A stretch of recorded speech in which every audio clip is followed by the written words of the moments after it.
CES is back, for real, sort of. While the show has never gone away in spirit, this year is the first time since the pandemic that Engadget has had a team on the ground. The show proper kicks off January 5th, but the news has already been coming hot and heavy. If we count January 4th as day 1, since the media preview day is usually then that makes today day 0. Some companies couldn't even wait and broke their news on New Year's Day, those eager beavers. From Samsung's eye-catching display prototypes and home appliances to a slew of chips and laptops, here's what you missed from day 0 of CES 2023.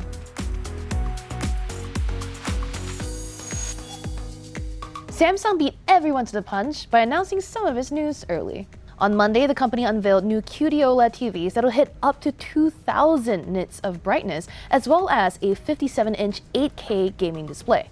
But most intriguing are the new wall ovens that will live stream a video feed of what you're cooking, plus a new prototype mobile display that can both slide and fold. The Flex Hybrid OLED is a 10.5-inch screen with a 4:3 aspect ratio that folds down into a 4.2-inch rectangle. When you need a little bit more display, you can pull on the right edge of the panel to get a 12.4-inch screen in total that runs at 16:10. The idea that you can basically carry around a 12-inch tablet in a pocketable device is exactly what foldable dreams are made of. While this is just a prototype and not something that Samsung's going to mass produce right now, it's a nice glimpse of what might be possible in the future. I'm most into Samsung's bespoke AI oven, which is part of its high-end line of customizable appliances. But the highlight this year is the AI camera inside the wall oven, which not only identifies what's in it and suggests optimal temperature settings, but can also share a live stream of your cooking progress via the SmartThings app. In a dark twist, the oven can also work with Samsung Health to analyze what you plan on eating to generate workout and diet plans. Not sure I want my oven judging my caloric intake. Speaking of delicious things, chips! As in computer chips. Yes, CES is also a big show for chip makers like Intel, AMD, and Nvidia. This year, Intel unveiled its 13th gen CPUs for laptops, which can offer up to 24 cores. Nvidia had a slew of news, including the mid-range RTX 4070 Ti, which costs $800, as well as a series of RTX 4000 cards for laptops. The latter promises serious leaps in gaming performance for portable machines, with the flagship 4080 and 4090 GPUs reportedly being powerful enough to play games across 3 4K monitors at 60 frames per second. Nvidia is also expanding its GeForce Now game streaming to cars, while bringing the processing power of the desktop RTX 4080 GPU to the cloud gaming service. These new chips are showing up in the usual plethora of laptops and computers from companies like Acer, Lenovo, Dell, Asus, HP, and more.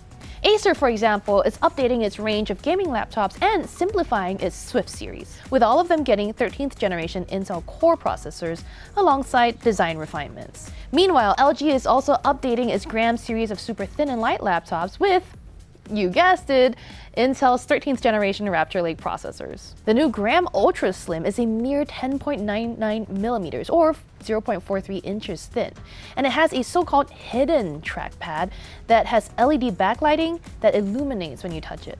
Dell also unveiled a bunch of new laptops, including the revamped G series that senior reporter Sam Rutherford thinks might be the best-looking new budget gaming laptops at CES. The company's gaming arm Alienware also released new gaming laptops, including a monstrous 18-inch model. Alienware also launched its first 500Hz gaming monitor, which is a 24.5-inch IPS display. Now, Dell usually shows off some compelling concepts at CES, and this year it's catching our attention with an update to Concept NIX. As a refresher, Concept NIX is the company's vision for a server for your home that can let you play games on various screens around your house.